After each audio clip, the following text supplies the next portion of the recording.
Hello everyone, welcome to decode exam. मैं नूरुसलाम आज decode exam में आपका स्वागत करता हूं। डिकोड एग्जाम डिफेंस में जो भी इम्पोर्टेंट अपडेट्स होती है, मैं आपके एग्जाम ओरिएंटेड सारी अपडेट आपके सामने लेके आता हूं गाइस। और अभी एक अपडेट हुई है, थोड़ा सा देर हो गई है, लेकिन कर्नाटक के नए सीएम बन गए हैं। बीएस येदियुरप्पा जो थे वो पुराने सीएम थे, उन्होंने अपना रेजिग्नेशन दिया और उनके रेजिग्नेशन देने के बाद अब नया सीएम कौन बना उसके बारे में जानेंगे और कर्नाटक के बारे में थोड़ी सी जानकारी लेंगे और जानेंगे कर्नाटक में क्या क्या चीज़ें हैं जो आपके एग्जाम में क्वेश्चन बना सकती है। तो आज के इस वीडियो में हम स्टैटिक और डायनेमिक दोनों तरीके से चीज़ों को डिस्कस करेंगे, जानेंगे और समझेंगे। चलिए शुरू करते हैं आज के इस सेशन को।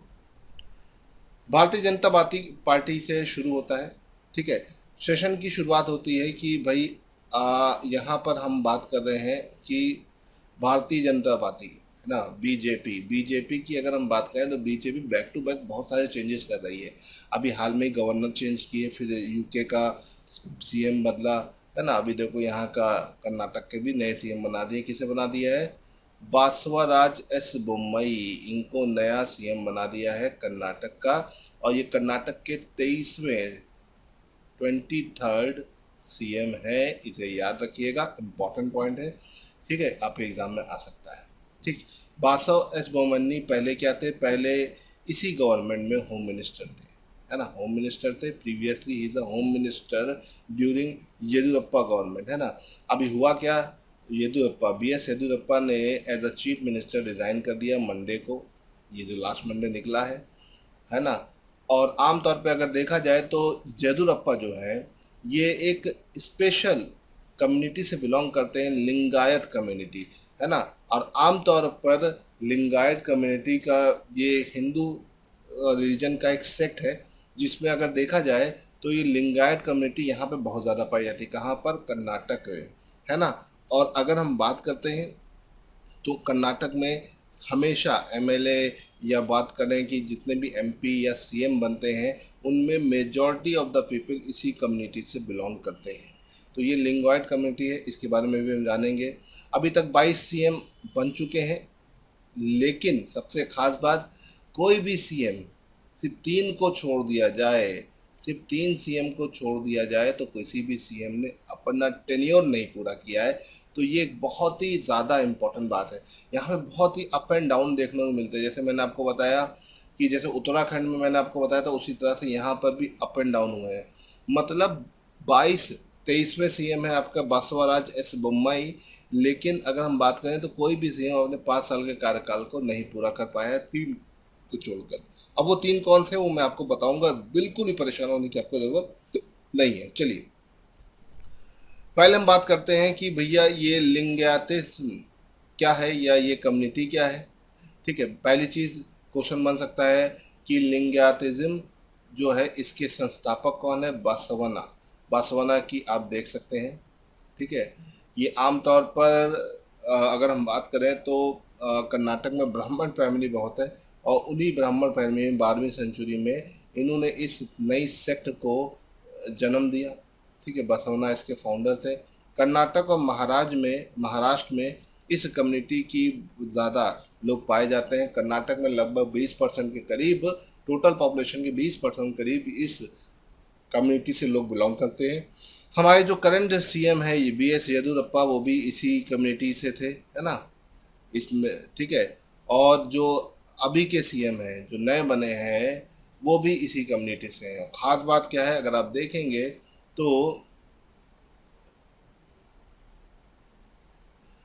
8 of 20 minister Karnataka since from 1956 has been from this community. तो ये एक इम्पॉर्टेंट पॉइंट है, इसे याद रखिएगा। तो ये कम्युनिटी बहुत बड़ा रोल प्ले करती है, तो इसे ध्यान रखिएगा। लिंगायत कम्युनिटी पूछ सकता है, आपके एग्जाम में आ सकता है।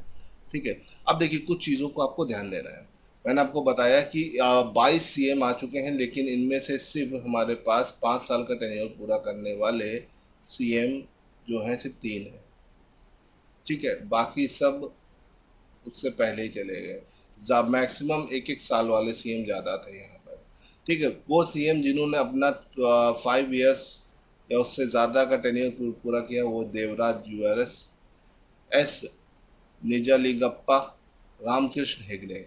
ठीक है, इसमें देवराज यूएरएस का टेन्योर सबसे लंबा था, लगभग 7 साल से भी ज़्यादा का टेन्योर रह चुका है, तो इसे ध्यान रखिएगा, इम्पॉर्टेंट पॉइंट है। ठीक है, अब देखो कुछ सीएम ऐसे थे जिन्होंने अपनी एक विशेष छाप छोड़ी है और आपके लिए कुछ रट्टा मार क्वेश्चन बना के चले गए हैं, जैसे एच डी देवगौड़ा।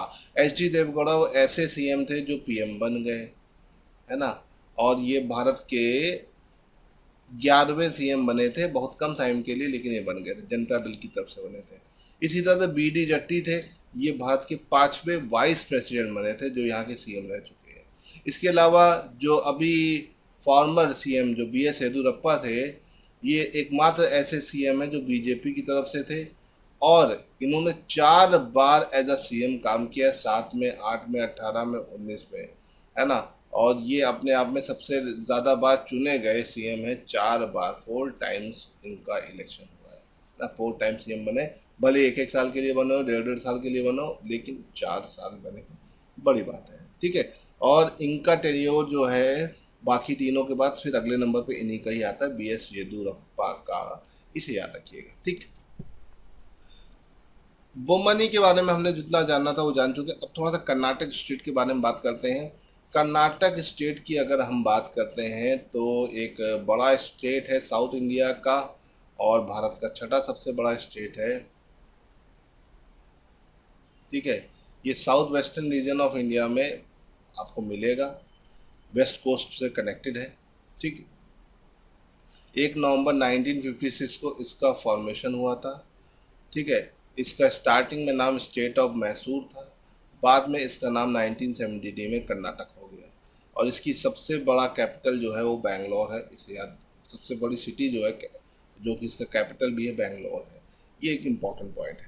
अगर हम बात करते हैं तो ये कितने क्षेत्रों से अपनी सीमा बनाता है, कितनी जगहों से, तो देखो गोवा है, महाराष्ट्र है, तेलंगाना है, आंध्र प्रदेश है, तमिलनाडु है, केरल है, इतने राज्यों के साथ ये अपनी सीमा बनाता है, और ये एकदम mid of the south India के सारे स्टेट्स को टच करता है, इसे ध्यान रखिएगा, ये इंपॉर्टेंट पॉइंट है। ठीक, अब यहाँ से आगे बढ़ते हैं तो यहाँ पर बाई कैमरलिज्म पाया जाता है। क्या पाया जाता है? By cameralism. Political point of view से अगर देखा जाए तो यहाँ पे बाई कैमरलिज्म पाया जाता है। ठीक है, बाई कैमरलिज्म मतलब 2 सदन। ठीक, यहाँ पर आपको लेजिस्लेटिव काउंसिल भी मिलेगी, यहाँ पर आपको लेजिस्लेटिव असेंबली भी मिलेगी।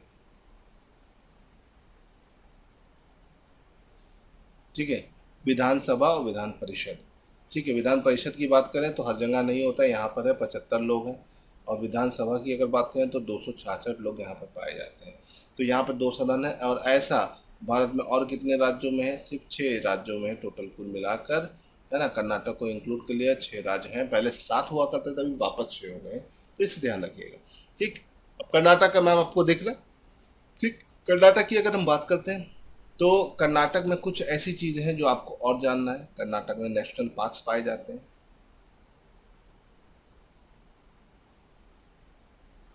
ठीक, यहाँ पर आपको 4 नेशनल पार्क मिलेंगे, बड़े बड़े, इसे याद रखिएगा।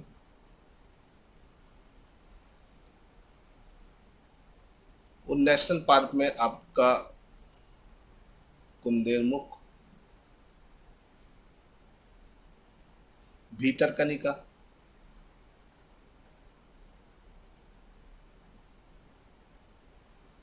बांदीपुर, और आपको कमेंट सेक्शन बताना है चौथा कौन सा है। इसके अलावा अगर हम यहाँ पर बात करें तो यहाँ पे आपको सी पोर्ट मिलता है। सी पोर्ट मतलब बंदरगाह मिलता है, जिसका नाम है मैंगलोर। ठीक है, अगर आप इसे देखेंगे तो ये देखिए यहाँ पर आपको मैंगलोर मिलेगा। ठीक है, मैंगलोर पोर्ट, ये इंडिया का कॉफ़ी पोर्ट के नाम से जाना जाता है। कॉफ़ी प्रोडक्शन के मामले में आपका कर्नाटक इंडिया में नंबर 1 है, इम्पॉर्टेंट पॉइंट है, इसे याद रखिएगा। इसके अलावा अगर हम बात करें तो यहाँ पर एक एयरपोर्ट पाया जाता है जो कि इंटरनेशनल एयरपोर्ट है। क्या वो बैंगलोर में है? कहाँ पर है? बैंगलोर में है। और आप में से मुझे कोई उस इंटरनेशनल एयरपोर्ट का नाम बताएगा? जल्दी से कमेंट सेक्शन में बता दो, मैं वेट कर रहा हूँ। कर्नाटक की अगर हम बात करें तो यहाँ पे बोले जाने वाली भाषा कन्नड़ है। ठीक है। और अभी हाल में एक फिल्म रिलीज हुई थी KGF, वो यहाँ की सबसे बड़ी मूवी थी, इसे याद रखिएगा। साउथ की मूवी में ये सब आता है, इसे ध्यान रखिएगा, इम्पोर्टेंट पॉइंट है। अगर हम बात करते हैं, गोलकोंडा यहीं पे था, कोयला यहीं पे मिला, इसके अलावा जो आपका कोहिनूर था वो भी यहीं से निकाला गया। तो बहुत सारी चीज़ें हैं जो हिस्टोरिकल पॉइंट ऑफ व्यू से यहाँ पर बहुत वैल्यू रखती है। टीपू सुल्तान, ठीक है, मैसूर का राजा था और मैसूर कर्नाटक का पुराना नाम था। तो इस हिसाब से देखा जाए तो यहाँ पर बहुत सारी चीज़ें हैं। तो मैंने कोशिश करी है कि कर्नाटक और कर्नाटक की करंट को एक साथ जोड़ने की, ठीक है। एक चीज़ जो पॉलिटिकल पॉइंट ऑफ व्यू से आपके लिए इम्पोर्टेंट है, मैं उसको आपके सामने बता दूं। सीएम इलेक्ट हुए हैं तो सीएम का आर्टिकल आपके एग्जाम में पूछ सकता है, ठीक है। सीएम के लिए आर्टिकल 163 और 164 है हमारे कॉन्स्टिट्यूशन का। आर्टिकल 163 बोलता है काउंसिल ऑफ मिनिस्टर है जिसको हेड करेगा सीएम, ठीक। और सीएम को अपॉइंट कौन करता है? सीएम को अपॉइंट करता है गवर्नर, इसे याद रखिएगा। और किस गवर्नर ने अभी सी कर्नाटक के 23वें सीएम को अपॉइंट किया है, ठीक है, तो वो गवर्नर थे आपके थावर चंद गहलोत, अभी रिसेंटली अपॉइंट हुए हैं और ये कर्नाटक के 19वें गवर्नर हैं। मैंने इस पर वीडियो भी बनाया था, वो आप देख सकते हैं पीछे के 1 डेढ़ हफ्ते पहले आपको ये वीडियो मिलेगा। तो गाइस मैंने कोशिश करी है कि मैं आपको ज़्यादा से ज़्यादा इम्पॉर्टेंट चीज़ों को यहाँ पर बता सकूँ। आई होप कि आपको वीडियो पसंद आएगा। वीडियो पसंद आए तो लाइक और शेयर कर देना और कोशिश करना कि ज़्यादा से ज़्यादा लोगों तक इसको शेयर करिए। चलिए आज के इस वीडियो को हम यहीं पे एंड करते हैं। जय हिंद।